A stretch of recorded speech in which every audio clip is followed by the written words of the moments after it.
Welcome back to the American College of Surgeons Bulletin Brief from the front line, Surgeons' Voices. With me today is my fellow regent and friend, Dr. Diana Farmer, who is the chair of surgery at the University of California, Davis, and very importantly, the recently elected president-elect of the American Surgical Association. Welcome and congratulations, Diana. Thank you so much, Dr. Wexner. Well, so maybe I'll digress slightly before we get on to some of the aspects relating to your department and research, and realize that not everybody listening and watching today is a member of American Surgical. Many people may be younger surgeons, international surgeons, non-surgeons. So that's an amazing, impressive accomplishment. But to put it in context, maybe you could give people a little bit of the history of American Surgical, as well as the history of leadership in American Surgical. Well, thank you. The American Surgical is, in fact, really our oldest surgical association, and one that particularly has focused on the academic surgeon and the surgeon who has been committed to education, scholarship in the field of surgery. I couldn't be more humbled and thrilled to have been given this honor of being president-elect, something I never imagined when I started out as a young gal thinking about being a surgeon a long time ago. Just being a member of that organization was one of the highest honors I could have imagined at the time. So this really is just tremendous. I will say I'm also proud to be able to be one of the early women who have been part of this organization. I will say that it's only been in the last 10 years of its more than 100+ year history that women have been a part of it. And I think that just reflects the changing face of medicine in general, that certainly more women have been participating in all aspects of surgery. I feel very thrilled, I guess, that my work as a surgeon scientist has been recognized, I think, that resulted in this honor. I've really enjoyed that part of my life as a surgeon, being able to bring science to all that I do in medicine. So for me, it is a real honor to have the culmination of the two things I probably love the most, science and surgery, together. And wow, that's a special treat for me. So thanks for asking about that. No, not at all. And I believe there have not been very many presidents, women presidents of American Surgical in the past. Are you the third? I'll be the third. Right, which gives, if you did it by average, approximately every 50 years or so. So. But it's not an average. So it's, as you say, it's changed lately. So again, kudos indeed, well deserved. Now you mentioned about being a surgeon scientist. So let's turn to that aspect of your career. There's lots of things we could talk about. Your role as a department chair, your role in the bioengineering lab or with pediatric surgeons, a whole lot of things. But let's just focus a little on the surgeon scientist and ask firstly, did you have any women mentors getting you involved? Not in the early days, honestly. I thought I was going to be a scientist first. I was actually really interested in marine biology. I wanted to save the world by having us all eat krill. I think you all should be happy that maybe I didn't go down that path. But this was a day when we were worried about feeding the planet, etc. So that I was interested in that. But my college mentors at the time, this was a time in the early 80s, late 70s, that people were worried about NIH funding. Little would I know that that would come around again, sort of cyclically. But they said, you seem pretty personable. Why don't you try to go to medical school? They have better shot at getting grants. I didn't really know what that meant. But so I went to medical school, but I remember I was at the scrub sink with David Tapper at the University of Washington. He was a chief of pediatric surgery at the time.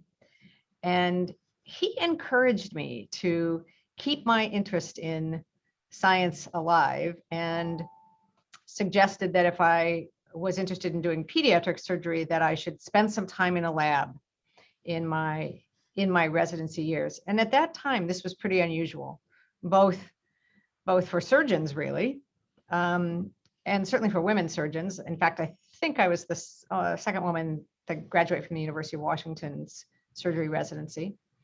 Karen Geis, who's been a leader in sort of politics for surgeons, has preceded me there. But anyway, Dave Tapper said, he recommended I spend some time in the lab, and that proved to be game changing for me. Although I was in a surgical oncology laboratory at the time, we did cellular therapy, and it was so exciting. It was the early days of IL-2 and LAC cells, and it was just I thought it was so cool to put cells that you treated in the lab back into patients to try to treat cancer. And fast forward, that's a whole great field, and not at all what I'm doing, but it really showed me the bench to bedside part of medicine. And that is what has kept me so excited about the combination of science and surgery ever since. I think it's the best way to go.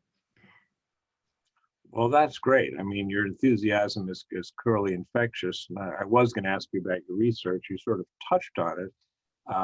So maybe more than going into the research, how do you get women interested to follow in your footsteps? Because both, we'll do one at a time, but both in terms of surgical scientists and in terms of leader, because you're department chair, you're region, you're president-elect of American Surgical. And we're having we're putting a lot of effort to get women where they need to be as surgeons, period. And then there's another layer of surgeon leaders, right? So, a lot of practicing surgeons may be able to mentor women as surgeons, but unfortunately, there's even less women surgical leaders, right, to get to the next level. So how do you do for surgeon scientists first, and then as a leader second? Well, just as Dave Tapper mentored me, I don't think at the time it had anything to do with the fact that I was a woman. I just think he saw that I was interested in science and what I wanted to do. And I like to think that's the kind of mentor I am, that it doesn't matter who you are. I want you to find your spark. I want the people to find what they love. And then my job is to figure out how to help them know that and really and enhance that and support that. So I don't think directly about, certainly not exclusively. I like to think that I'm a mentor to anyone who reaches out. In fact, people in my lab would like me to say no once in a while to someone who wants to be the people who help run my lab. But, I just think it's our job as leaders to help develop the next generation and whatever their interest is, whether that is public policy or hospital administration. We need surgeons there. And I like to think that we're getting closer to the place when these things can be gender, racial, background blind, that it's really excellence that stands out, and that we help develop that in young people, because everybody has that potential to be great. They just have to find the thing they love, because once you love it, then it's not even work anymore. Absolutely true. And the same is true for leadership then, grooming people to develop on leadership tracks in their societies and in their departments. I think it's about, impact. How do you make a difference? And whether that's leadership for some folks, learning how to negotiate with the powers that be in your institution and keeping them on the right track, patient focused, focused on why we all went into medicine, to improve human health and prevent and treat disease, or whether that's direct science or just excellent direct patient care. Because no one cares about you being a scientist or a leader when you're their doctor. They just want you to be a good doctor. So I think that our job is to help the young people find their path and really excel at it, demand excellence. I think that is a responsibility that We as surgeons have almost, I think, a little more than other medical fields, not to say that those other things are not important, but what we do with our hands are acts of commission. And so there's an extra little responsibility.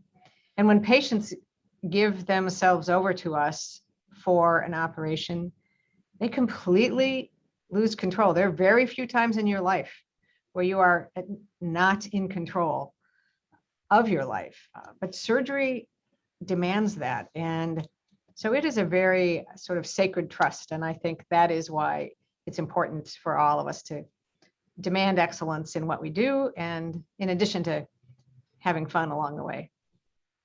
Well, that's what I hear happens in your department. So clearly you got it right. People are immensely grateful the type of mentorship that you give them. So we're making progress. Things are happening. Some more in certain fields than in others.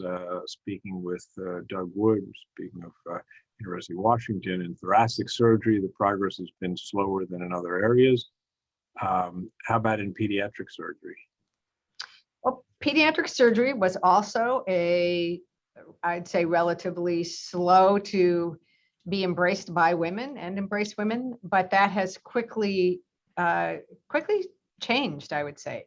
I think in the early days, it was a really demanding field, and most of the mentors were on every other or every fourth night. There were very few. My practice had 3 for the first 15 years, and 2 for the only 2 partners the decade before I joined. And so that's a heavy call burden.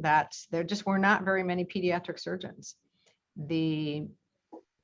That I would say has changed, and more as that has changed, more women have gone into the field, more people in general have gone into the field.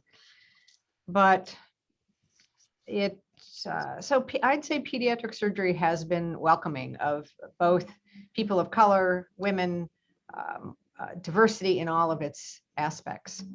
Partly we deal with children who, are inherently innocent and haven't been taught that it's unusual maybe for girls to be surgeon, or it's unusual for Black men to be surgeons. So they haven't been taught those things that make us not so open to one another. They take people at face value. So pediatric surgery is inherently unique, I think, in that regard. The kids don't have biases yet. Very interesting perspective. I guess you have their parents who may have their biases, but I'm sure they're grateful that you're taking care of their child. Absolutely. Absolutely. So progress is being made. Sounds like it's being made in pediatric surgery, perhaps quicker than thoracic. Where are we not making enough progress? And how can we fix it? It's a great question. It's a great question on many levels.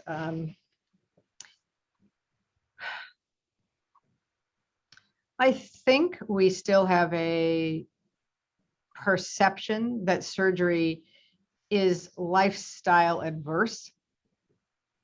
And I often tell people that it's not the nature of your specialty per se, as much as it is the nature of your practice that influences your lifestyle. You can be a dermatologist, but if you're the only dermatologist in town, you're pretty much on call every night. You can, if you're one of a large group, then your call, even if you're a liver transplant or one of these other fields that are intensely busy at night, it's your call schedule is not so bad if you have a large group. So I think that surgery is not inherently a lesser, quote, lifestyle field. And to be quite honest with you, if you love it, it doesn't feel like it's a lifestyle inhibitor. It's a lifestyle enhancer. I could not spend every single day of my working life in a clinic. I just don't have the patience for that. It's just not who I am. And I have so much respect for my pediatric and internal medicine colleagues and my psychiatry colleagues, I'm just not that good a listener. Now, probably shouldn't say that. But, I love being in the operating room. I love having that time to be involved in a craft. So it never felt like a lifestyle problem. Being on call never felt like a lifestyle problem. So I think we have a public relations challenge to help college kids and medical students understand that surgery is not in and of itself something that inhibits the rest of your life, that in fact, for the right person, it enhances the rest of your life. So I think that might be a place to start. And I think that the specialties that have been slower, if you will, in attracting more diverse trainees, it may also be an issue of perceptions, people's perception that cardiac is unwelcoming. I don't think that's true. And of course, Val Roosh was one of my role models, not a direct mentor, but there's no doubt I was watching everything she did when I was a young intern at the University of Washington. I thought, that lady is smart and that lady is good. And I want to be like that. So I think getting the word out about how great what we do is, I think will help all of our specialties. Well, certainly the way you're phrasing everything today, you're getting the word out because you're genuine, you're sincere, you're enthusiastic. But your point about Val is exactly why I asked you earlier about mentoring women. You may not intentionally be seeking out women versus men, but a woman sees you and says, I want to be like that. I want to be a surgeon scientist. I want to be a department chair. You may not even know that's why they're coming to you versus somebody down the hall, but there are people all over the world who say, I want to be like Dr. Farmer, no doubt. You become that same Val Roosh that Val was to you, which is great. But it's interesting, from my perspective, it's not just the specialty, it's also the person. And there was an interesting discussion on Twitter where people were talking about whether or not they answer emails on holiday vacation. And the responses ranged from, I don't want to come back, to thousands of emails. Of course, I keep up, to I unplug everything. And so it's also the person, how you approach what you have to do and how you pace yourself. So it's fantastic listening to all of your insights today and being inspired by you, and see why you're a great mentor and why you're now the President-elect of American Surgical. Any parting comments before we conclude? No, I would just say, find your passion, believe in yourself. I am not perfect. Was not the smartest in my class. I still haven't figured out how to manage email. So if you got a hint for that on how to do it right, I'll take it. I still am learning today. So I encourage people not to sell themselves short. You can do a lot more than you think you can. And you never know what your impact will be. And I think of people like Margaret Mead or Martin Luther King, or the amazing impact that one individual had. And it wasn't because they were topping their class or any of those other things. It's the quality of their character and the things they had to say. So everybody's got something important to say. I'd say surgery is the best, and being a surgeon scientist is even the best part of being a surgeon. So happy to spread that word through your platform. Steve, I think this is a great thing you do. So thank you for doing it. Well, thanks very much. Always a pleasure to speak to you. Look forward to the day when it's again in person. Me too.